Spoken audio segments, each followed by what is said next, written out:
Angelina Rodriguez.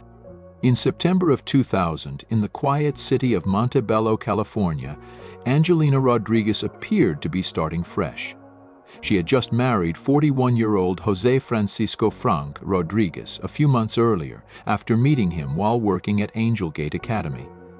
But behind that picture of a new beginning, there was something darker at play. Angelina's past told its own story. This was her fourth marriage by the age of 32. Back in 1987, she had married Hector Gonzalez, but the union lasted less than a year.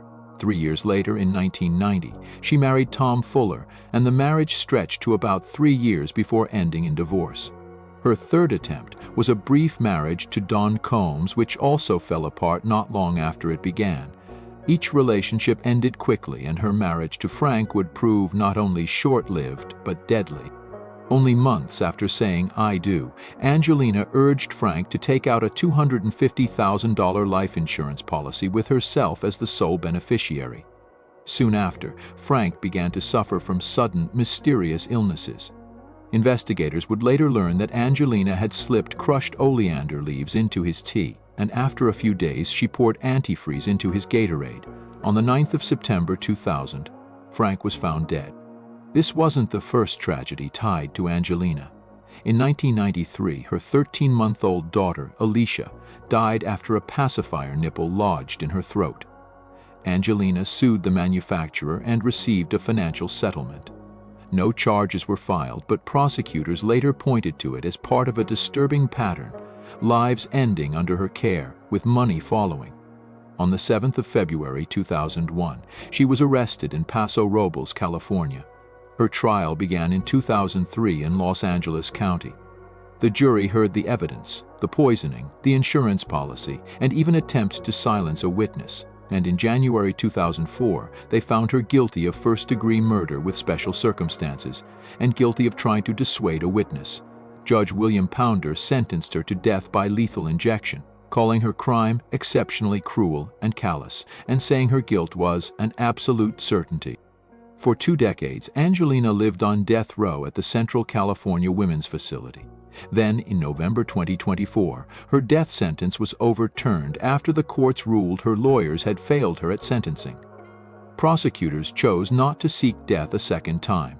Instead, she was resentenced to life in prison without parole. Brooke Marie Rotia.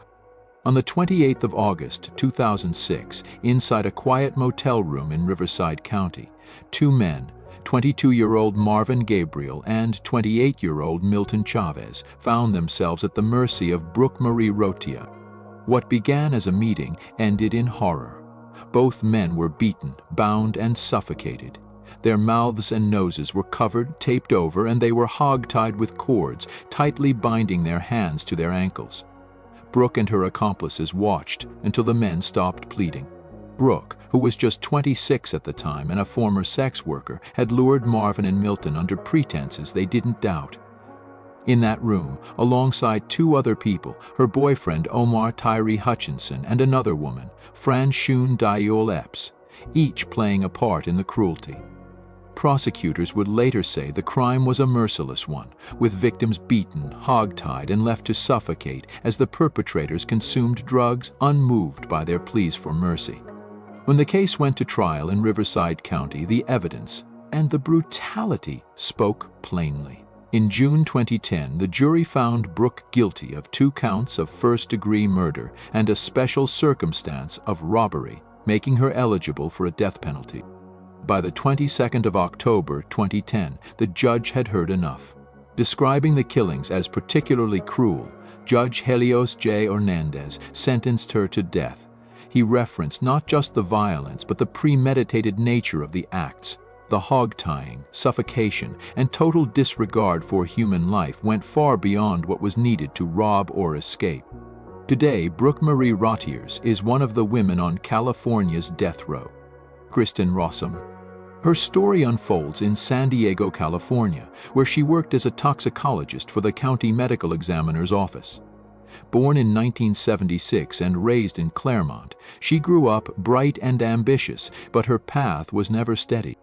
In the 1990s, she struggled with meth addiction, a battle that nearly ended her life. She later claimed to have overcome it, earning a biochemistry degree from San Diego State University and eventually landing the respected job at the medical examiner's office in 2000. But only months into that new role, her personal life would spiral into tragedy. In November 2000, police were called to the La Jolla apartment she shared with her husband, 26-year-old Gregory DeVillers. They found him unresponsive, with his body surrounded by scattered rose petals.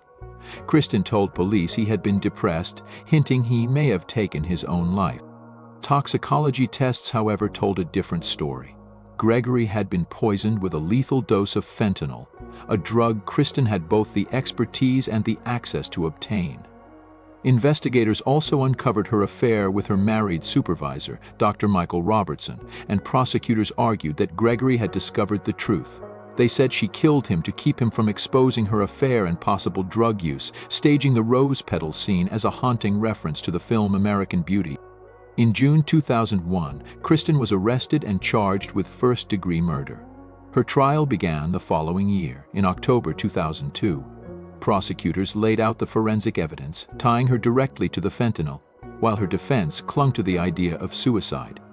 On the 12th of November 2002, the jury found her guilty of first-degree murder, and a month later, on the 12th of December, she was sentenced to life in prison without the possibility of parole. Kristen Rossum was sent to the Central California Women's Facility in Chowchilla, where she remains behind bars to this day. Socorro Susan Caro. In Camarillo, California, the name Socorro Susan Caro became tied to one of the most haunting family tragedies the community had ever seen. On the night of the 22nd of November 1999, tensions in her marriage came to a breaking point. After accusing her husband of not loving or respecting her, Caro walked into her children's bedrooms while they were sleeping, and one by one she shot her three oldest boys, 11-year-old Joey, 8-year-old Michael, and 5-year-old Christopher, leaving only her youngest child, who was just a year old, alive.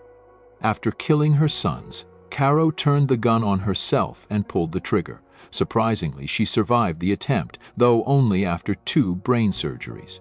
While recovering in intensive care, she gave statements to investigators, words that would later become central to legal challenges and appeals. Her trial revealed a troubled history. The defense pointed to years of chronic depression, feelings of inadequacy, alcohol dependence, and claims of physical abuse by her husband. They argued she was delusional, that she had been driven to the edge. Caro herself tried to claim insanity, even insisting she had been framed. But the jury rejected those defenses. In April 2002, she was convicted of murdering her 3 sons and sentenced to death. Years later, in June 2019, the California Supreme Court reviewed her case. They acknowledged possible errors in trial evidence, but ruled that none of them had changed the outcome. The death sentence was unanimously upheld. Today, more than 2 decades later, Socorro Susan Caro remains on death row in California. Betty Broderick. Betty Broderick's life had twisted long before the gunshots on the 5th of November 1989. After her husband, Dan Broderick, left her for his much younger legal assistant, Linda Kulkena, the divorce turned bitter and public. Betty lost custody of her children. She was served restraining orders and faced contempt charges for defying court orders. Her anger surfaced in destructive ways, spray painting property, leaving obscene messages, breaking into Don's home, and even ramming her car into his front door. Friends and neighbors watched as her resentment deepened, each act pulling her closer to a point of no return. That breaking point came in the early hours of that Sunday morning. Inside their Hillcrest home in San Diego, Dan and Linda were asleep when Betty entered with a revolver. By the time police were called, both had been shot dead in their bedroom. What followed was not a chase. Betty calmly phoned one of her daughters and told her what just happened. Hours later, when police arrived, she surrendered without a struggle. It took 2 trials before jurors convicted her of 2 counts of second-degree murder, and in February 1991, the judge sentenced her to 2 consecutive terms of 15 years to life, plus 2 more years for using a firearm.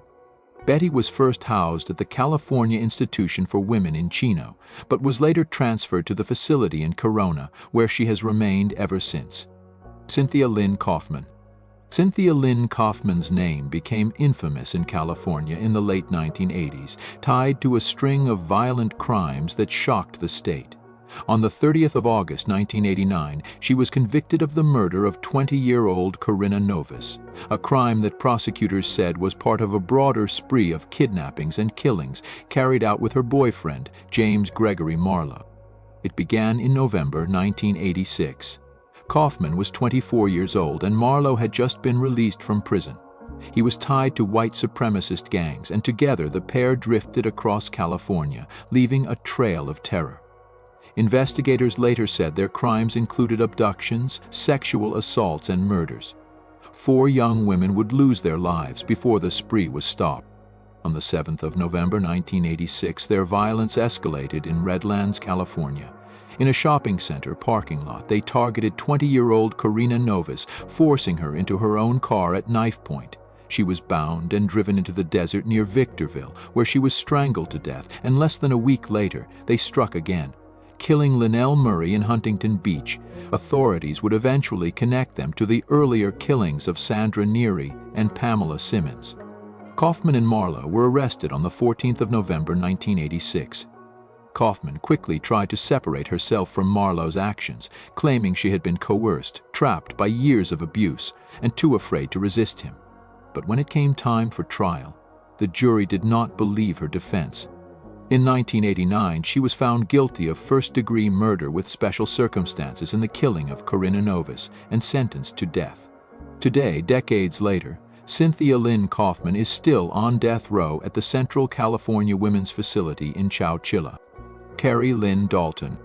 Carrie Lynn Dalton's case is one of California's most unsettling murder convictions, made even more haunting by the fact that no body was ever found. On the 23rd of May 1995, she was convicted of killing 23-year-old Irene Melanie May, a young woman who vanished years earlier in the small desert community of Live Oak Springs. Prosecutors said the crime dated back to the 26th of June 1988. Dalton, then living in a trailer, believed Melanie had stolen her jewelry. Fueled by anger and suspicion, she allegedly plotted a brutal attack with 2 accomplices. Witnesses later testified that Melanie was lured into Dalton's trailer, tied to a bed, and subjected to unimaginable violence. Beaten with a frying pan, stabbed over and over with scissors, and even injected with battery acid. Her body, they claimed, was then wrapped in a sleeping bag and taken away, never to be seen again. But without a body, the case relied entirely on the accounts of those witnesses, some claiming they were there, others saying they heard Dalton admit to the killing. Dalton herself denied every accusation. She insisted the state's case was built on lies, unreliable testimony, and nothing solid to prove her guilt. She argued that without physical evidence, the story told by prosecutors was little more than speculation. Still, the jury believed the witnesses, and in 1995 they found her guilty of first-degree murder with special circumstances and sentenced her to death. Dalton was sent to death row at the Central California Women's Facility in Chowchilla. Decades later, Carrie Lynn Dalton continues to fight her conviction, maintaining her innocence and appealing the case that left her condemned without a body ever being found. Stephanie Lazarus. On the 24th of February 1986 in Van Nuys, California, what began as an ordinary Monday morning turned into a nightmare for the Rasmussen family. That day, 29-year-old Sherry Rasmussen, a respected nursing director at Glendale Adventist Medical Center, was found dead inside her condo. She had been beaten and shot 3 times, with the scene made to look like a burglary gone wrong. Her husband of just 3 months, John Rutan, was the one who walked into the horror, finding his wife's body when he came home. Detectives at the time believed 2 burglars had slipped in through the sliding glass door. But Sherry's family never accepted that explanation. Her father, Nels Rasmussen, suspected someone else all along. Stephanie Lazarus, an LAPD officer and John's former girlfriend. The two had dated in college, and friends said Stephanie struggled to let go. Even after John married Sherry, Stephanie appeared at his office, confronted Sherry face to face, and at one point allegedly warned her with hurtful words. Despite all this, police never turned their focus on Lazarus, maybe because she was one of their own, and the case quietly went cold. For more than 20 years, Stephanie Lazarus built her career in the LAPD. She climbed the ranks and became a detective in the elite art theft detail. Meanwhile, Sherry's case sat unsolved in the archives. Then, in 2009, the cold case unit took a fresh look. By then, DNA testing had advanced, so investigators retested evidence from a bite mark left on Sherry's arm, and results revealed female DNA, instantly ruling out the theory of two male burglars. When that DNA was checked against departmental records, one name surfaced: Detective Stephanie Lazarus. Detectives knew they had to move carefully to avoid suspicion, and Internal Affairs set up surveillance. During a stakeout, they collected a discarded Starbucks cup Lazarus had thrown away. Lab results confirmed the truth. The DNA from her cup matched the DNA from Sherry's bite mark. On the 5th of June 2009, Stephanie Lazarus was arrested at LAPD headquarters and charged with first-degree murder. Her trial opened in March 2012 in Los Angeles County Superior Court and drew national attention. Prosecutors laid out a story of jealousy and obsession. They presented her history with John, the confrontations with Sherry, and the critical DNA link. They showed how Lazarus, trained as a police officer, staged the murder scene to look like a burglary, while in reality she had entered the condo while John was at work, beaten Sherry, shot her 3 times, and made the apartment appear ransacked. On the 8th of March 2012, the jury returned its verdict: guilty of first-degree murder. At sentencing, Sherry's father spoke directly to the court, saying she killed his daughter, and then she wore a badge for 23 years. Judge Robert Perry sentenced Stephanie Lazarus to 27 years to life in prison. Today, she is serving that sentence at the California Institution for Women in Chino. Cherie Lash Rhodes. On the 20th of February 2014, the small Northern California town of Alturas was shattered by violence inside a tribal community building.